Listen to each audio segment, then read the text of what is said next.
why you encouraged atheists in Great Britain to go to church last Christmas.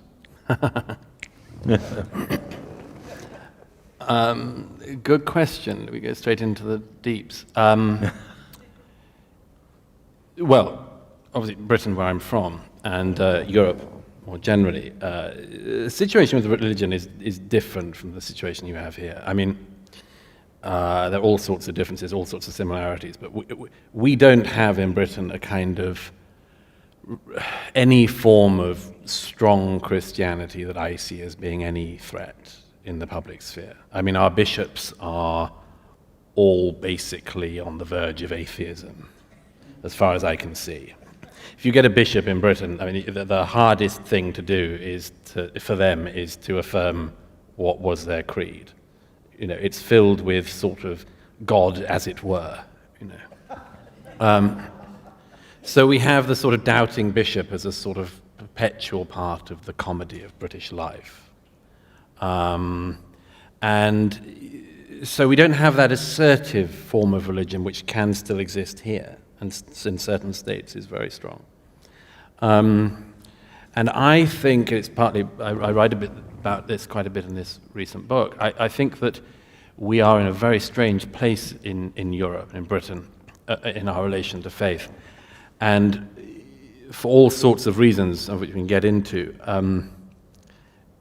we are in this situation that a wonderful French philosopher called Chantal Delsol described as being in the situation that Icarus would have been in if he'd survived the fall. That is, that by the time that the Cold War finishes in Europe, we've dreamed all of these religious dreams and they've all crashed. We've dreamed all of these political dreams, including two big ones in the 20th century that turned out to be global nightmares. So that by the time the last of those falls, we are on the ground, wounded, burnt, singed, badly bruised, and rather amazed to find that we're still here, with this big question that then comes up, which is, what do we do? And again, I mean, this doesn't apply in quite the same way in this country as I see it. Which I think may be one of the reasons why this kind of question goes up, but I want to let you get through it. But I suppose one of the things I feel, and I know a lot of people now in Europe from the political left, right, center ground, atheists, non-atheists, and so on, who are starting to worry. And I suppose the worry, for me, condenses into this, which is the increasing fear that the Enlightenment didn't go very deep or very wide or very far, and that it turns out not to be cherished by all that many people, and that what might come down the road might be so much worse. I put it no stronger for now than the nervousness. And since this is a situation we're in, I mean, I'm an atheist, I have been for many years. I don't believe in the little claims of the Bible or anything else. But I do recognize something which in Europe, at any rate, I see and I'm concerned about, which is what I regard as a vacuum. And one of the only interim answers I've been able to put forward is to say, we can accept the fact that we're atheists, we can accept the fact that we don't believe in literal truth and so on, and yet have to find a way to remind ourselves and each other of how we got to where we are. Because there's a whole set of things which I and others start to worry about. And one of the few ways I've found to try to explain this is to say that includes in engaging in parts of your past which you no longer believe in, at the very least to know how you got to where you are now. So I didn't say in that piece that people should go to church and praise the risen Lord, but to say to them, at least engage in the thing that got you to the place you are now, and know how it happened. Let me put it another way very quickly. One of the most striking things, there's a British rabbi called Jonathan Sacks, who has some position here in New York as well. Some years ago I said to him, a slightly impertinent question, but I said, Rabbi Sacks, I know quite a lot of your congregation in London, and how can I put this, but they all seem to be atheists, or at least a lot of them. And without missing a beat, he said, "Oh, most of them, I'd have thought." And I said, he could see I was sort of slightly thrown. And I said, well, what do you take from that? And he replied rabbinically with a non-answer. He said, this year 98% of British Jews will be celebrating the holidays. And this is just an interesting way through a bit of this, it seems to me. Accepting the realities of where we are, but not casting people into it, particularly the people you and I both know and have come across, who find the position, once they arrive there, of atheism to be a very lonely place. And I just, as I say, it's not an answer to the whole thing, but as an interim thing, to say at least remain engaged in all of this idea and all of this past. Engage with it. I think I might understand what some of the confusion and concern is, and I suspected some of this is differences on either side of the pond. And for me, not having grown up in Britain, suffocated by Church of England, and its largely atheistic irrelevancy, I find it strange that you're talking to a rabbi who says that 98% of Jews are going to be celebrating the holidays. I'm assuming he's talking about Christmas. Oh, no, he's talking about the Jewish holidays. He's talking about the Jewish holidays. And yet, we know that studies have shown that 50% of Jews in Israel are secular. Sure. And Reform Judaism doesn't require any belief in a God. So sure.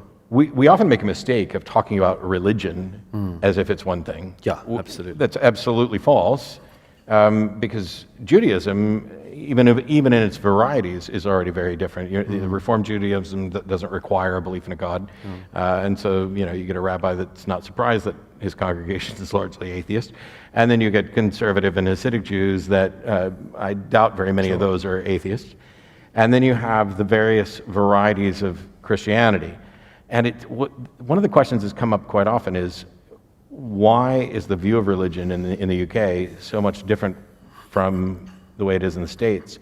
And I've often heard it put forward that this is an issue of a free market, where in the UK, because you have a state religion, there was no competition to draw people in, and in the United States, we had freedom of religion, and so they're in competition to market. Yes, let me give an example of that.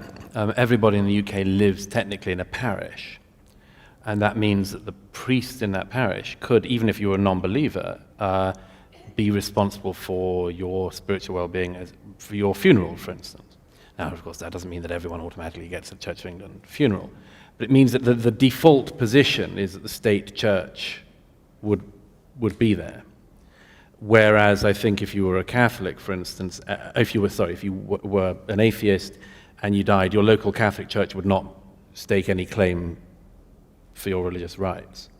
So there is yes, it has done something strange like that. The other thing is just that, who knows, it's just a lot more advanced in Europe for good and ill, but that they say that, the southern Mediterranean states, Italy, Catholic Church is very strong still, Spain, very strong. So, you have to draw up these distinctions within it. But basically in the Protestant parts of Europe, there's very little. They some time ago, I think, became basically the Green Party at prayer.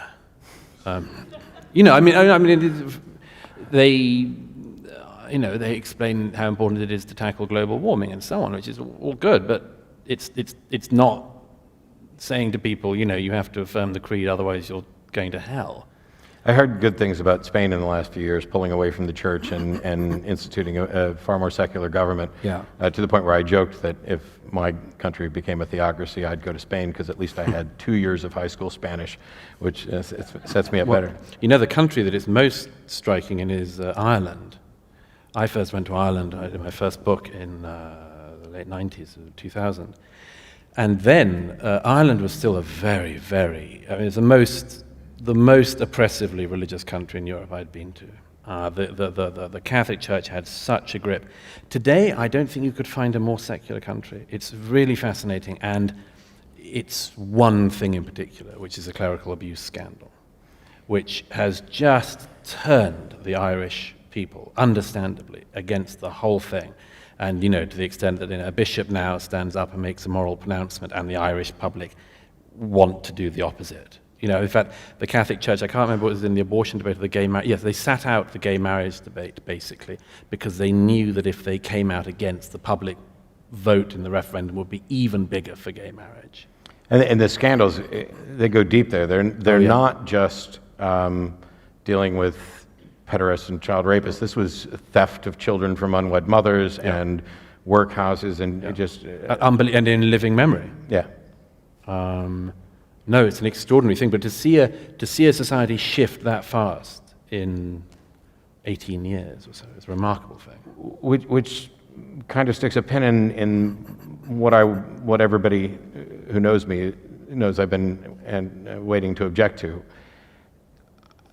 If the fear is we're losing something, so as a stopgap measure, go back to what got you here.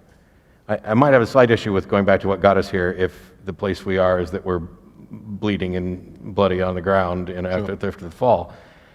But one of the things that the secular community in the United States has been doing, for the longest time, atheism in the United States was a bunch of guys that looked like me complaining about how much religion sucked and congratulating themselves for, getting the right answer to what I think is literally the easiest question: do I have enough reason to believe this? But as we move forward, and the percentage of the population that identify as nones, the NONEs, no religious preference and no religious identity, we've started to do things like, well, actually Sunday Assembly, I think, started in Britain, but it's here as well, and Oasis, and we're building landing places that are founded on principles of secular humanism, which can serve as one potential moral and virtue guiding principle, but also create places for people to land when they find their way out of religion. Sure.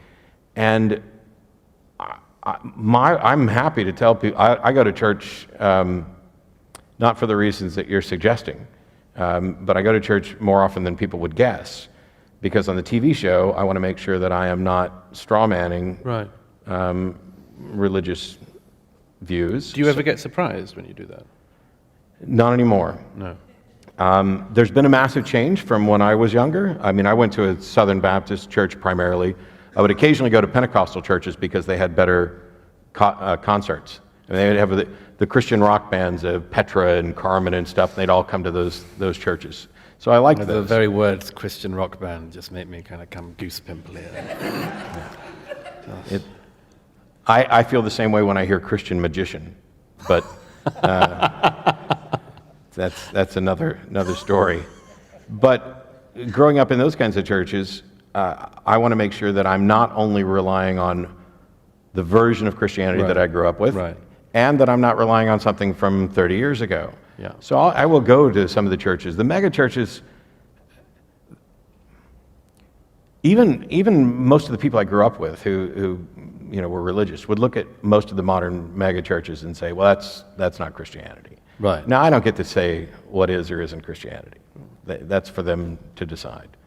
But it is very much, you don't get dressed up in your Sunday best anymore. You go in jeans and a t-shirt, and you're singing rock songs that have been perhaps mildly converted to be a little bit more about a God. That some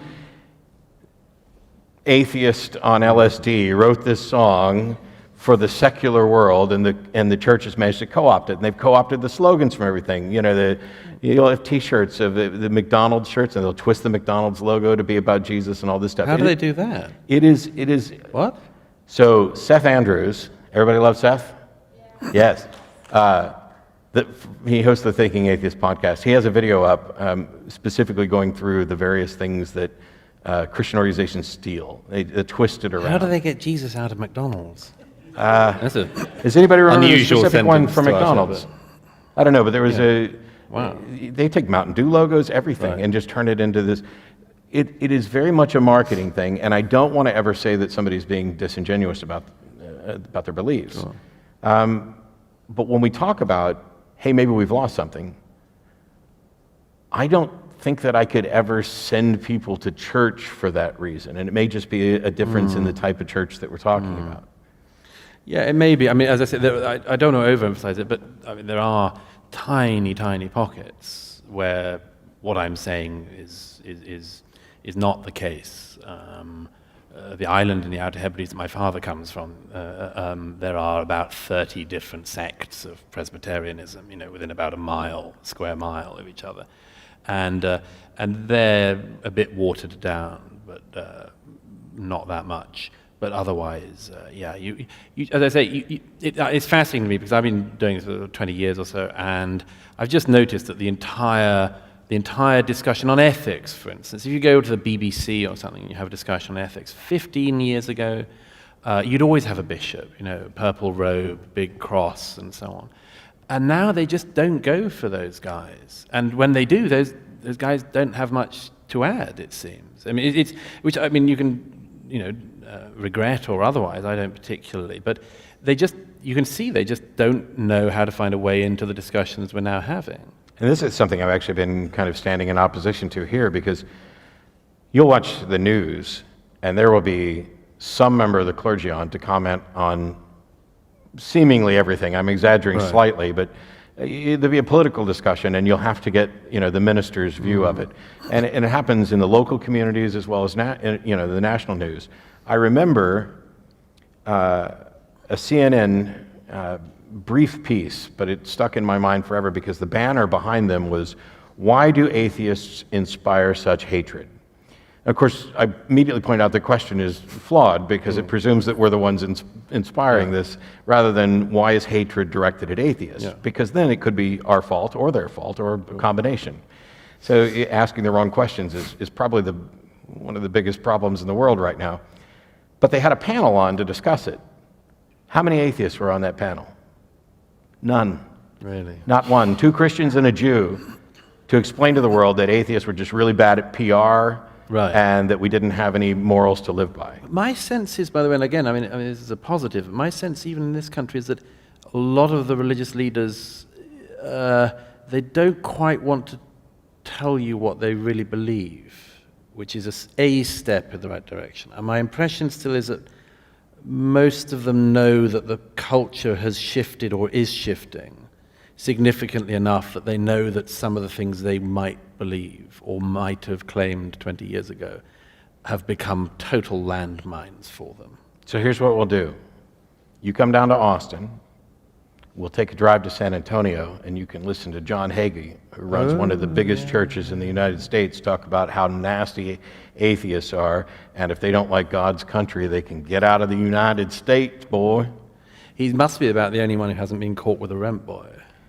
Haven't they all, almost all? And I notice my late friend Christopher Hitchens used to have a great riff on this, that whenever you saw any of them holding forth on moral issues, you just make a note, and before you knew it, you'd find they'd maxed out the credit card trying to pay some rent boy.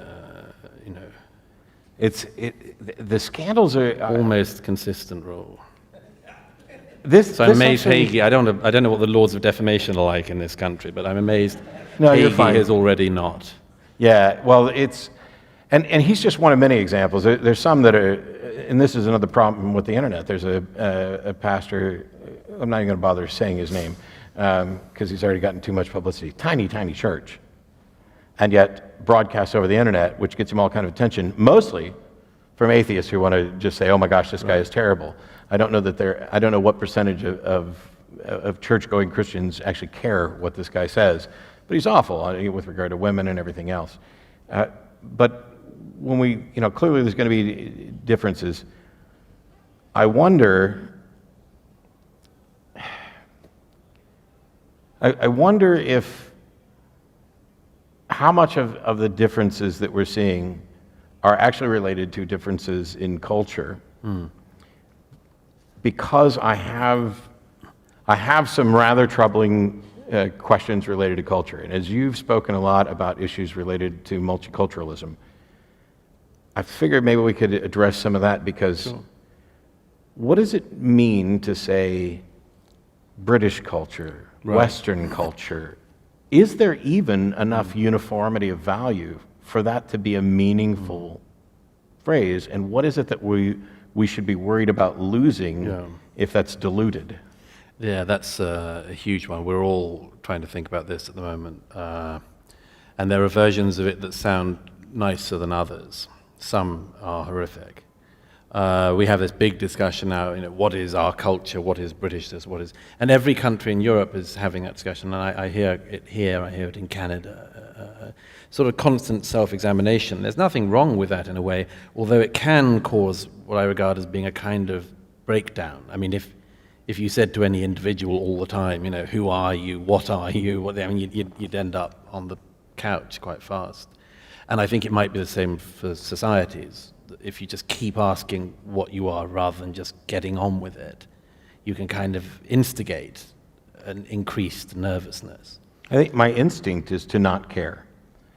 Right. I'm happy to adopt whatever labels apply to me and to explain what those labels are, but there's nothing about me. This actually bothered my wife a little bit when I said so, because she's a little more, she cares a lot more about her heritage and her history and the people from, Right. The Appalachian Mountain or the Smoky Mountains and things like that, and what those people have gone through. And I don't want to be just dismissive of history, but one of my ancestors was the preacher who was the founder of one of the first 3 Baptist churches that became the Southern Baptist Convention. And apart from it being novel, I don't care about that. Right. But there are also people in my past and cultural ties I could make that I would be, that I don't view as negatives. Right. But they're not me. No, but there's another French philosopher, Alain Finkielkraut, who recently said in an interview something I was very struck by. He said, we in France used to think that what we had was worth taking around and giving to the rest of the world. And then we retreated from that idea, and he said, now we're in a position of thinking, can we at least still have it for ourselves? And I was struck by that because, again, it might be a thing of, depending where you are and what you've seen, but I given some of the things that France has gone through in recent years, some of which I write about in the book, multiple really terrible terrorist attacks and assassinations and so on, I can see why they are getting nervous and wanting to address some very fundamental principles. Is what we have in the secular French state, which allows for religion, but now is dealing with new problems, is it all vulnerable? And I know a lot of people who feel it is. And I suppose another thing, I spend a lot of my life as a journalist traveling, not just across this country and North America and across all of Europe, but the Middle East, the Far East, and Africa, and so on. And there is a definite feeling you get in certain places of, I don't want to enforce my own view or my own society on this, but this is very different, and it reminds you, therefore, that what you have is unusual. And I suppose that at different times, people become more aware of how, gotta be careful how you say this, but how lucky we may be in this country and in the country I'm from, for instance, that we're even within this discussion and freely able to have it and so on, and that some things down the road might stop that being the case.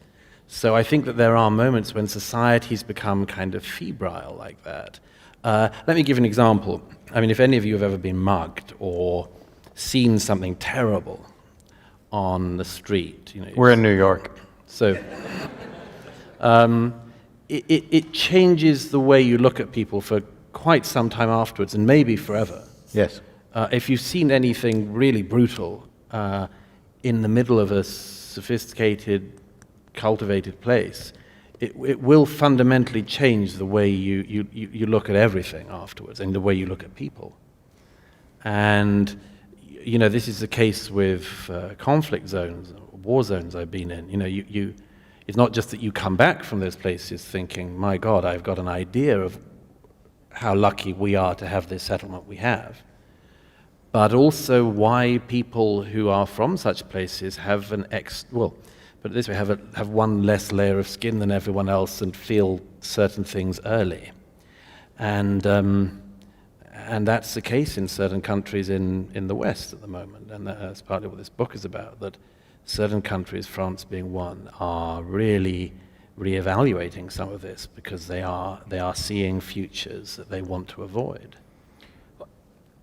I can see that. First of all, I recognize that there are people who are going to have experiences that are going to change the way they view things. That doesn't change whether or not their view is accurate. Sure. But when it comes to this idea that we need to protect our culture, whatever it is, from some other culture, that just doesn't seem to resonate with me for any reason, because maybe it's because I'm the standard generic privileged white American dude who doesn't care that much about his past, but I view things in terms of there are right answers and wrong answers to how to do things. And different views of what was right and wrong have existed in different cultures. Sure. But we know that some of them were wrong. I don't think either one of us is a remotely a moral relativist. Sure. That is the thing that I want to hold to. What I view as the value of secular humanism, the value of basic freedoms. If I have a town and a bunch of people start moving to my town and they're bringing their cultural stuff, I don't have any fear that they're going to kill off my culture, because anything that's worth value to me, I'm going to protect anyway. And I advocate for the freedom for them to engage in and support and value their culture, right up to the extent that it impedes on the secular, reasonable, scientific founded, laws and things. It's like that. a boundary beating. Yeah. I mean, you've got to beat these boundaries quite hard, allow a lot to go on within it. But yes, and once certain lines are crossed, you've got to take a stronger view on it. That, by the way, I mean, I hark on about it. It may not be of much interest, but this is why France obsesses me, because within 1 year, they had the massacre at Charlie Hebdo, most satirical, secular, atheist paper. They had the massacre of most of the staff of that magazine, and also a priest beheaded at the altar in Rouen as he was saying Mass.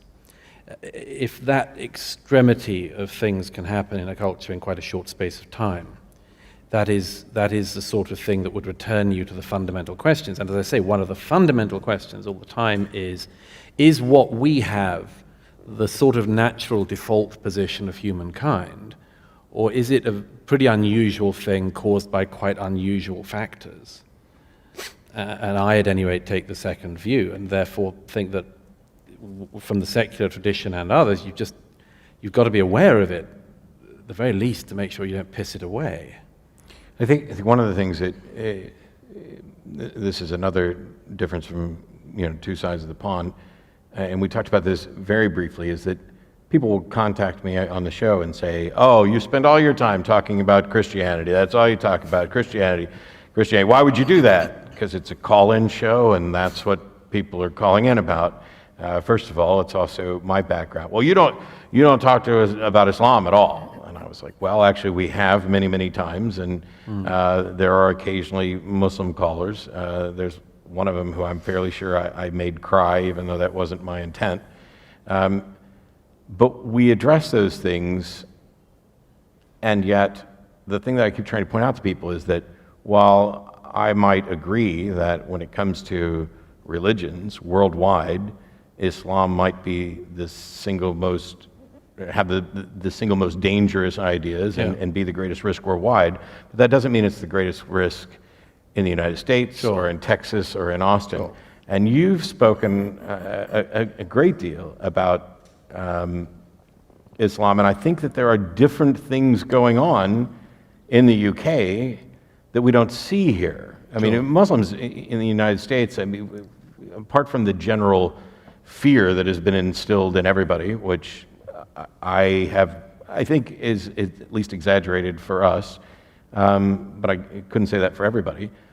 There are Muslims in Dearborn that are, drinking and getting tattoos, and they've been their version of Islam has been poisoned, probably for the good, by the secular and perhaps even Christian culture that they're surrounded with. I once was with a pretty devout Muslim friend, and he'd been fasting for Ramadan, and he broke the fast with me in a pub with a pint of beer. So I thought it was a happy meshing of cultures. And so when we see these changes, and granted, I don't know, and you're free to tell us what we don't know about how things are much more in conflict with regard to people trying to impose their version of Sharia law in conflict with UK laws. And yeah, there is some of that, and some of it's exaggerated, but a lot of it is real and is there. And I mean, I give the example of the de facto blasphemy law that now exists across Europe. I mean, it's not just Charlie Hebdo. Quite a number of colleagues and friends have been shot at in recent years for blaspheming Islam, and that's in 21st century Europe, and it's something which I, at any rate, and a number of other people refuse to shut up about, because we think it's intolerable that should be the situation. And the oddity of that is that, if there were to be anyone who decided to kill Michael Palin tomorrow because of the life of Brian, I strongly urge this is not something I think should happen. Yes. But if that were to happen, the whole culture, everything would turn on whoever did that. There would be no ifing and butting. There'd be no kind of, well, you've got to understand the offense he caused. We'd just be saying no. And that isn't the case with this other religion in this situation, partly because people are worried about allegations of bigotry, partly because they're worried that, it's kind of punching down, and one of the motifs of the time on this, and that you might be upsetting a beleaguered minority and so on. But a third of UK Muslims polled after the Charlie Hebdo attacks said that they had some sympathy with the attackers. A third. I happen to be gay, and I'm not delighted by some of the attitudes you can still hear from churches here about homosexuality, but in my own country there was a poll in 2009 that found among British Muslims 0% thought that you should be tolerant towards homosexuality. And a poll taken 2 years ago found that the majority of British Muslims wanted being gay to be made illegal now. So that's the sort of thing where you just start to worry. Okay, we've seen this off from one direction. What if it comes in another? And what if it benefits and gains from the fact that people are basically not primed to deal with it anymore?